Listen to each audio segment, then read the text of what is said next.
Merci évidemment à Bertrand Petit d'être avec nous ce matin sur des sujets qui sont très très importants, parce que je crois que la question qui se pose concerne avec vous évidemment la question de l'innovation. Hein.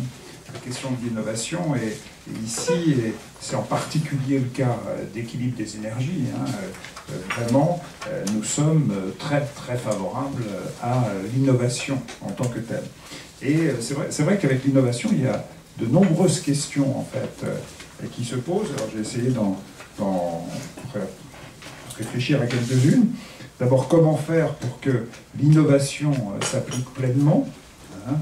Ensuite, comment faire pour que la recherche en innovation aille dans le bon sens et ne se disperse pas trop dans ce que l'on pourrait appeler de l'irréalisme.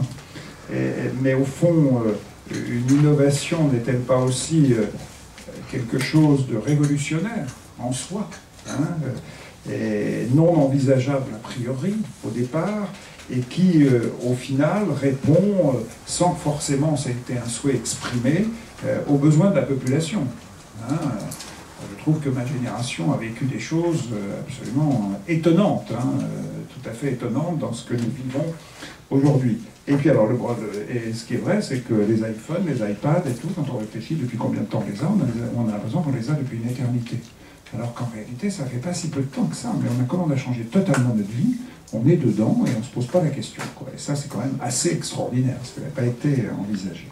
Donc, en tout cas, votre regard sur les usages, hein, puisque c'est de cela, enfin, si j'ai bien compris, qui est une des bases de votre action, je crois que c'est vraiment votre regard sur l'usage est très, très porteur, hein, et va, je dirais, avec votre présentation, vous inspirer un certain type de fonctionnement, hein, pour faire en sorte que, eh bien, on ait une vraie prospective sur l'avenir liée à la question justement de l'innovation. Donc merci vraiment de nous présenter tout cela. Une définition de l'innovation, et ensuite vous sortez, derrière tous les questionnaires, vous avez une carte. Et on va partir en vacances, on va se promener sur la carte. Et sur la carte, vous regardez au milieu, je suis gentil, je ne l'ai pas écrit tout petit en bas à droite, je l'ai écrit au milieu. Warning, attention, la carte n'est pas le territoire. Donc ça, c'est un des grands principes d'architecture système. C'est qu'une carte, ça simplifie la réalité avec un seul objectif, vous aider à prendre des décisions. Donc le corollaire numéro 1, si cette carte ne vous aide pas à prendre des décisions, vous la pliez en 4, vous la mettez à la poubelle et vous en prenez une autre, mais il faut que vous preniez des décisions. Et donc, ça amène, on va poser la carte 2 minutes, on va la découvrir ensemble, on va passer du temps ensemble. Donc première définition de l'innovation. Et on s'est attaqué à ça dès le début parce que c'est très dur, c'est tellement galvaudé. Donc nous, on est parti un petit peu, je dirais, à l'ouest, on aime bien avoir des formules un peu bizarres. Et on dit l'innovation, c'est un truc, un bazar, un bidule, rarement une invention qui rencontre un marché grâce à un effet waouh. Donc chaque mot est important. Hein, donc c'est rarement des trucs d'ingénieurs, c'est plutôt des bidules, des machins, des trucs. Il y a l'effet waouh, qui est inquantifiable, d'accord, et qui rencontre un marché, donc on a trouvé l'usage. Ok? Donc ça, c'est vraiment l'innovation. Et ensuite, tout de suite après, on dit oui, mais on va aussi parler d'innovation de rupture.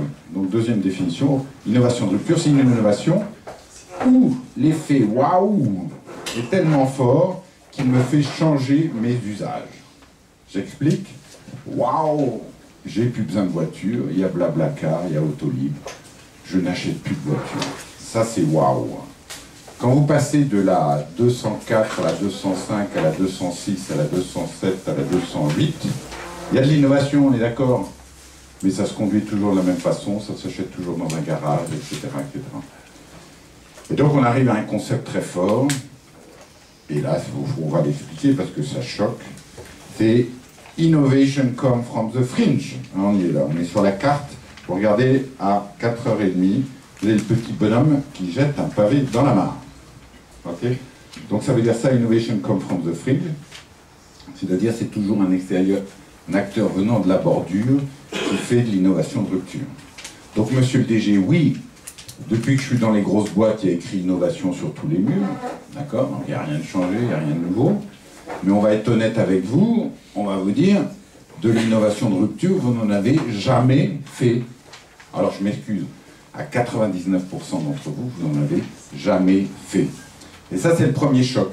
Ouais, vous avez fait, on va être gentil, on va appeler ça de l'innovation incrémentale. Et en français, avant qu'on utilise des gros mots comme innovation incrémentale, on appelait ça de l'amélioration. C'est le plan, do, check, act. Et j'améliore, c'est l'excellence opérationnelle. Et ma 207, elle est mieux que ma 206, et ma 208, elle est mieux que ma 207. Ok ?